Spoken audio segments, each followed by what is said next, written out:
Welcome to Our Weird World. I am your host, John Henson, not doing the accent this week, but to make it up for you, or to make this episode potentially more of a train wreck than last week, he's back by popular demand. And by popular demand, I mean I just had to do it because I'm on daddy duty today. We got Finn in the house. Finn, say hi to everybody. He's busy watching his fruits.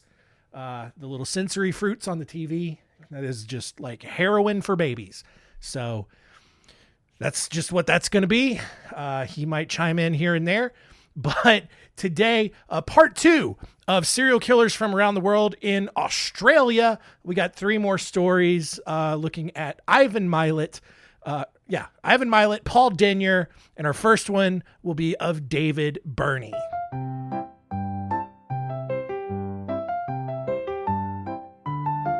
Story time. Story time.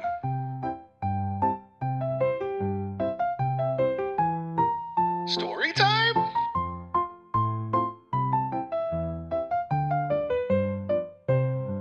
Story time. David Birnie was born on February 16th, 1951 in a suburb of Perth. His father was described as an ugly little man, and his mother was known for her excessive profanity and providing sexual favors to Perth's taxi drivers. So all-star couple right out of the gate. People in the neighborhood where Birnie grew up were very wary of his family, and rumors circulated throughout the neighborhood that the parents were alcoholic swingers who engaged in incest. So, Finn, not a good start for this guy. Do you agree? All right, he is no comment. Okay. When David was 15, he met Catherine Harrison and the two started dating. He also dropped out of school to pursue a career as a jockey at a nearby horse track. While working at the track, though, he began experimenting with exhibitionism. He broke into an elderly neighbor's home wearing nothing but a stocking on his head, full naked, full dong out, just swinging in the breeze, and tried to rape this old lady, which is weird. Like, there's just for your first crime, allegedly, right? Maybe he's been doing stuff before this, but for your first go round, that's a pretty big swing to the extreme, right? So he spent the next several years in and out of prison for various misdemeanors and felonies. And then while Catherine, his girlfriend, was serving a prison sentence for her association with David in his crimes, because she's totally on board with this, apparently, he got married to a different woman named Carrie and had a daughter. By 1985, David had left Carrie, and then Catherine had left her own husband so they could finally be together. Why did they, I guess they were just like BFFs and doing weird stuff. And then they were finally like, oh yeah, I guess we ought to just be together and, just be weird together. I'm sorry. I couldn't help it. All right. I'm sorry. I need to retire that accent permanently, but it came out.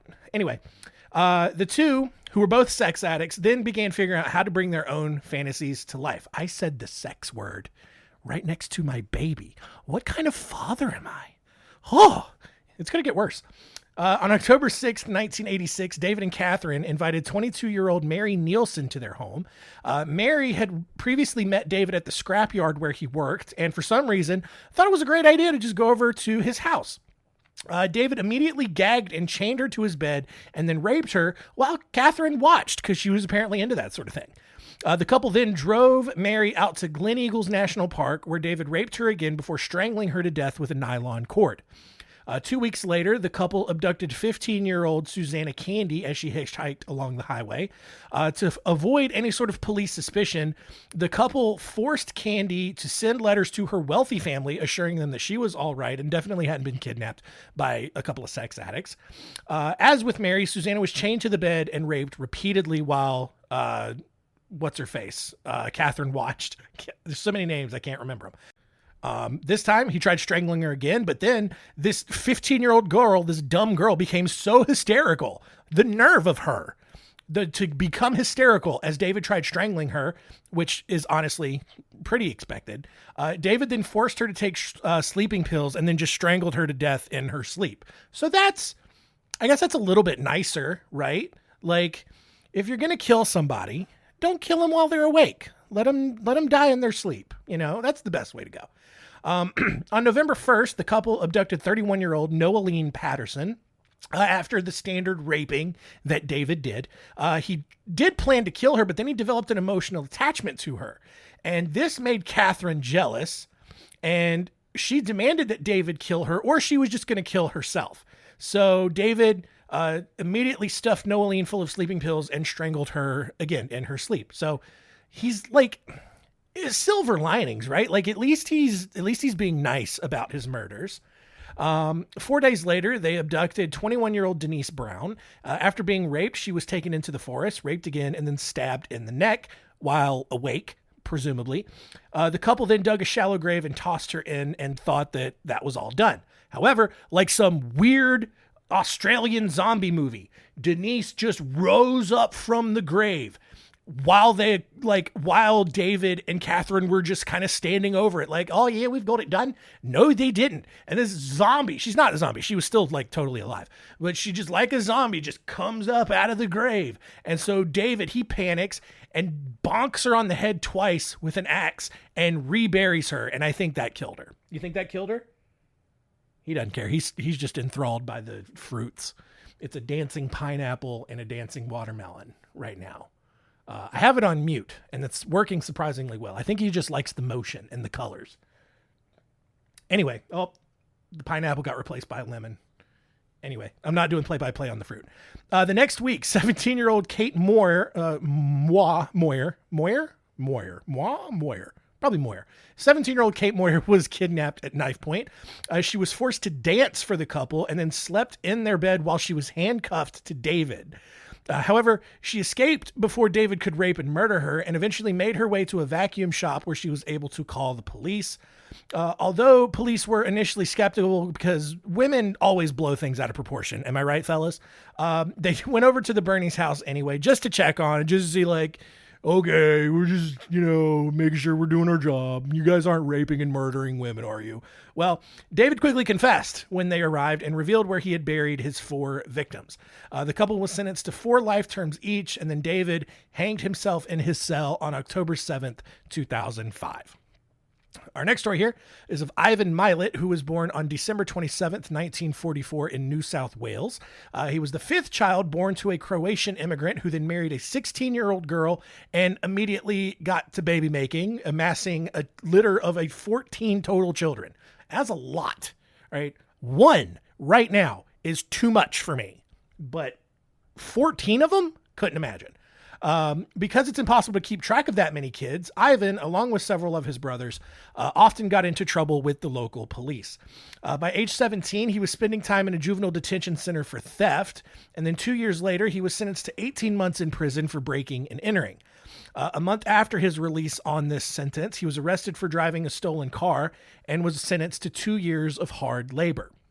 In 1967, don't pull my beard, he was given 3 more years in prison for another theft. In 1971, he was charged with abducting and raping 2 hitchhikers. And while he awaited trial on those charges, he went on a string of robberies with his brothers before faking his own death and fleeing to New Zealand. Now, if this was California, as we have noted several times in the past, California would have just been like, oh, okay, he's dead. Cool. We're just not going to bother, we're just going to wrap all this up real quick. No reason for anyone to fake their own death. He's probably definitely dead. But no, Australian police kept on him. They finally recaptured him and put him on trial for those kidnapping and rape charges. But Ivan's lawyer got him off, like the charges, not sexually. And totally got his record cleaned, everything. This dude who faked his own death and fled the country as a felon somehow completely got off. And that's crazy to me. In 1975, Ivan decided to get a job and found work as a truck driver. He soon met a 16-year-old girl who had already gotten pregnant by his cousin.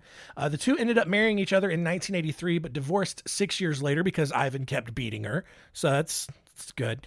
At that point, Ivan decided to return to his life of crime, but on a much more intense level, because I guess committing crimes is more fun than beating up your wife. I don't have experience with either. and don't really plan to. On September 19th, 1992, two runners at Belanglo State Forest. I'm sorry, I can't help it. Two runners in Belanglo State Forest found two bodies partially concealed in the brush. One had been stabbed 14 times. The other had been shot 10 times. Police combed the forest for more bodies, but concluded that those were the only two deaths. A year later, a man gathering firewood found two sets of bones in a remote area of this same forest. Both bodies had been stabbed and severely beaten. And these bodies baffled investigators because they had previously discovered items belonging to these two bodies back in 1989 in a suburb of Sydney, and figured that they had taken off by one of they'd just been taken off by one of the many like terrifying creatures that live in the outback. You know, like these two people had like gone camping out in the forest and then just got like taken by a dingo or whatever, because dingoes eat more than babies, right, Finn? There's like 5 fruits on the TV now. This is sensory heroin for this baby, right? Dingoes. Okay, he is over it. A month later, 3 more bodies were found, shot and stabbed to death in that forest. And at that point, Australian police finally believed that a serial killer was on the loose, and a task force of over 20 detectives and analysts was formed to figure out who it was. A $500,000 reward was posted, and backpackers in Belanglo State Forest were told to avoid hitchhiking along the highway because word apparently hadn't yet arrived from America that hitchhiking was pretty dangerous. After a speedy analysis of various data points, an initial suspect list of 230 names was quickly shortened to 32. So, on November 13th, 1993, a guy named Paul Onions, like the vegetable, Paul Onions, called Australian authorities from the United Kingdom and told them that he'd been backpacking through the country in 1990 and had accepted a ride from a man named Bill. Less than a mile from the forest, Bill had stopped the car and put a gun to his head and told him that it was a robbery. Paul, he's from the UK. They apparently respond differently to things like this. He jumps out of the car and runs and escaped even as Bill fired several shots at him. Paul then flagged down a woman named Joanne Barry, and the two went straight to the nearest police station. It took the task force another 5 months to find the note on Paul's report because Australian police apparently just aren't too big on organization. They also tracked down Joanne Barry, who confirmed this report, as well as the girlfriend of one of Ivan's co-workers, who told police that they should probably check this guy out. He seems like the kind of guy who would murder hitchhikers. Police finally took this tip seriously. They put Ivan under surveillance. They even flew Paul Onions in from the United Kingdom to positively identify Ivan as the man who had shot at him. I guess that would take less time than, I guess, mailing him a picture at this point. Anyway, on May 22nd, 1994, Ivan was arrested for his assault on Paul. Police then searched Ivan's house and found several weapons that matched the type used to kill the bodies that had already been found in the forest. Over 300 police then not only searched Ivan's home, but also his mother's home and 5 of his brother's homes, where they recovered 24 weapons and over 550 pounds of ammunition. He was officially charged with all 7 murders on May 31st, and after over 2 years of witness testimony, he was found guilty and given a life sentence for each murder. On his first day in prison, Ivan was immediately beaten by another inmate, which we love when that happens. A year into his sentence, he tried to escape with another inmate because Australian prisons are actually really easy to escape. There have been so many instances from history where dudes just easily escape Australian prisons. We've covered, I think, 1 or 2 already on this show. However, Ivan's attempt failed, and his accomplice actually hanged himself in his cell the next day. What? You don't like it when justice happens? That's weird. That's a weird thing to get upset about, dude. Anyway, in 2006, after several appeals and complaints that his living conditions in his jail cell were too poor, Ivan was given a television and a toaster to keep in his cell. But in response to the public outcry that he got a television and a toaster, Ivan cut off his middle finger with a plastic knife and tried to mail it to the High Court of Australia. That's pretty hardcore. Like, that's pretty metal to use a plastic knife. Cause like, I don't know if you've ever used a plastic knife before. They're not very effective, right? You try to cut a steak with a plastic knife, good luck, right? You're going to be there a while. So to cut off a whole finger with a plastic knife is wild. He later went on a 9-day hunger strike in an attempt to receive a PlayStation. It didn't work because it's jail. And here's the thing. He probably heard stories about like how serial killers in American prisons get pretty cushy environments, nice meals, TVs, radios, maybe a computer.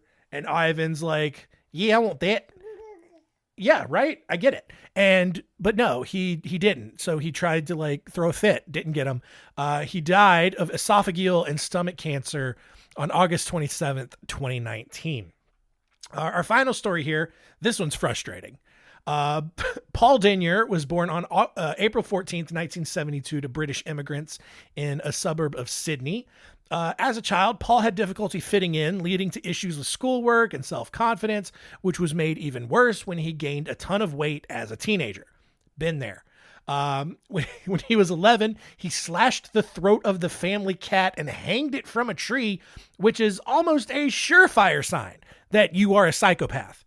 2 years later, he was arrested for stealing a car, and then at age 15 was arrested again for assaulting a classmate. After leaving high school, Paul tried to join the Victoria Police but failed the physical due to his weight. He then struggled to keep a job after that and eventually began stalking women around the Melbourne suburb of Frankston. In February 1993, Paul began leaving threatening phone calls to a woman named Donna Vaines. One night, Donna returned home with her boyfriend to find that her cat's throats had been slashed. Dude, what's your deal with cats? All right? Don't be mean to the kitty.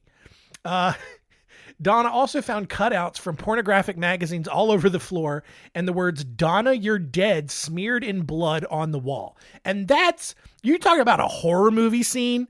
You just come home from a nice night out with your boyfriend and there's just dead cats and naked women from porn magazines cut out, and then just "Donna, you're dead" smeared in your dead cat's blood on your wall. That's a wild thing to come home to. Donna immediately moved out of the apartment, smart move, and then moved in with her sister, who just so happened to be Paul's next door neighbor. Despite this very obvious horror movie trope, nothing more actually happened. Like, I guess Paul just, he got what he wanted out of it, and that was it. On June 12th, later that year in 1993, 18-year-old Elizabeth Stevens was found strangled and stabbed in Lloyd Park Reserve, near, I think, Melbourne. Yeah, probably Melbourne. A crisscross pattern had been carved into her chest. And then a month later, 41-year-old Rosa Toth was attacked by Paul, but then played dead, which convinced him enough to stop attacking her and let her escape. Later that night, Paul abducted 22-year-old Deborah Freem. She had left her 12-day-old son at home with a friend while she had gone out to get groceries. When she didn't return home, the friend called police and went looking for her with Deborah's boyfriend. 4 days later, a farmer found her body strangled and severely cut up. On July 30th, Paul attacked 19-year-old Natalie Russell as she walked home from John Paul College. Despite numerous warnings at that point that women shouldn't be walking alone, Natalie did it anyway and ended up stabbed to death. So, ladies, when a man tells you to do something, you do it. Okay? Even in Australia. I'm just causing trouble. However, because she put up a strong fight against Paul, he actually ended up leaving some of his DNA at the scene. And that DNA, along with Toth's description of Paul when he attacked her, led police to Paul's apartment the next day. When police asked about the scratches that were all over his body, he couldn't really provide a good excuse and then just immediately confessed to all of the murders, the assault on Toth, and the break-in of Donna's apartment. He told police that he had wanted to kill since he was 14 years old because of his general hatred towards women. Here we go. Another fatty who can't understand why people don't want to be with a fatty. And it's crazy because he's probably like all of these other dudes, right? He probably had some fat chicks who were into him, but he was like, "Ooh, no, I don't date fatties." And the irony of and it's fine. You can be attracted to whoever you're attracted to. That's not, but beggars can't be choosers at that point. You either accept that what you want doesn't want you back, or you shut up. Like, you don't then like get like go on this tirade against super hot chicks, fit, thin little petite chicks, because they don't want to date fatties. You know why small, tiny, petite chicks don't want to date fat dudes? Because they don't want to get crushed in their sleep. You know what I'm saying, Finn? You know, like, it's okay to be attracted to who you want to be attracted to, but if they're not attracted to you, you can't get mad at them. Like, you can't. That's the rule. Can't get mad at someone for not being attracted to you. That's just how it is. All right. So remember that. You're not even forming memories yet, but remember that. Anyway, he gets it. Paul pleaded guilty to 3 counts of murder and was given 3 consecutive life sentences without parole. After an appeal, he was granted parole eligibility beginning in 2023. Yeah. Oh, okay. Yeah. Uh-huh. Yeah. Those are your thoughts, huh? It finally registered with him. He's like, okay, Dad, I will not get mad at girls. Oh, bless you. He's like, I will not get mad at girls who are not attracted to me, or dudes, if that's what you're into, fine. But, you know, you get it. Anyway, for some reason, okay, so he was given 3 consecutive life sentences without parole, but then he appealed. So he was granted parole eligibility in beginning this year in 2023, or last year. It's today. This is 2024. So he was getting parole in 2023. But in 2003, Paul began identifying as a female and changed his name to Paula. Paula then claimed that her brother had sexually abused her as a child, and that, you know, she had actually committed her murders, not because she actually hated women, but because she never really felt like I was a male. Totally makes sense. Yeah, sure. To really sell the point, Paula also began wearing women's clothing and makeup despite orders against it in the prison, which probably made shower time in the prison whole lot of fun for all of the other inmates. A lot of dropped soap there. She also filed a request to review the Victorian government's policy for gender reassignment surgery for prisoners, but it was rejected. Once it was rejected, he was like, all right, I'm not really a chick. I'm a dude. I'm back to being Paul. He did actually try to apply for parole in 2023, but it was rejected, and he's just going to still be in prison forever.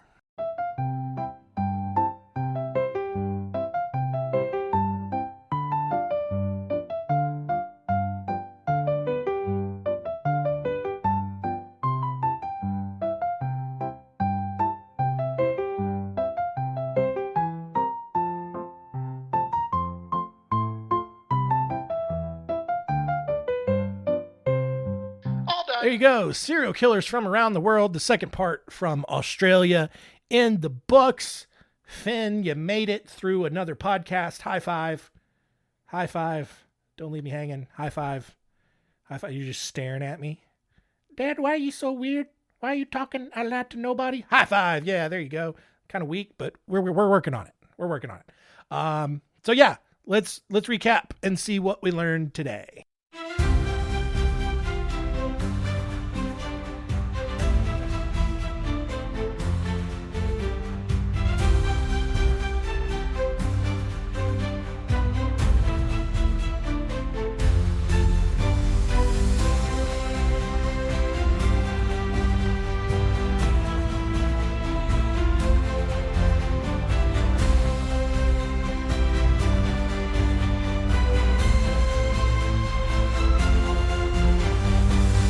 What did we learn? Number 1, if you're a sex addict and you in turn find a relationship with someone who is also a sex addict, that's totally cool.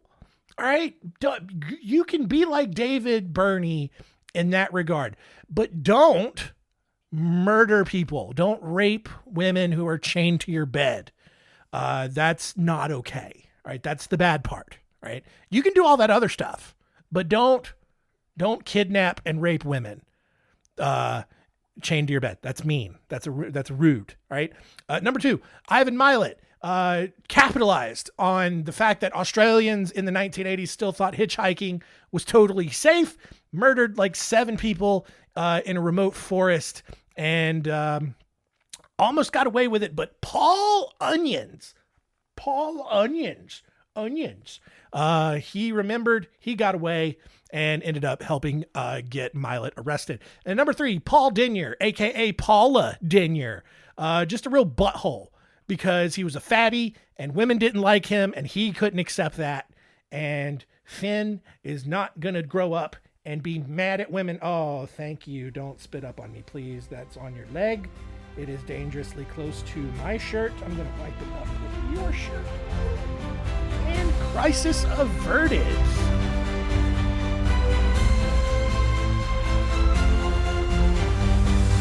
What did we learn? Next week on Our Weird World, we are continuing our serial killers from around the world series, this time in Asia. Now listen, hang on, listen. Yes.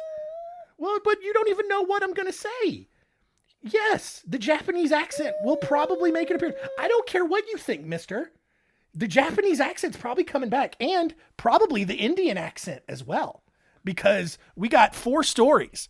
And they're going to basically be between India and Japan. We're looking at the stories of Umesh Reddy, Hiroshi Maui, something like that. Anyway, Raman Raghav and Miyuki Ishikawa. So it's going to be a real accent heavy. I'm not going to do the whole show in those accents. I've learned that lesson. Okay. But they're probably coming out at some point. All right. Okay. You got a problem with that? You better not. Anyway, that's it. Thanks for listening. Keep telling all your friends and keep it weird.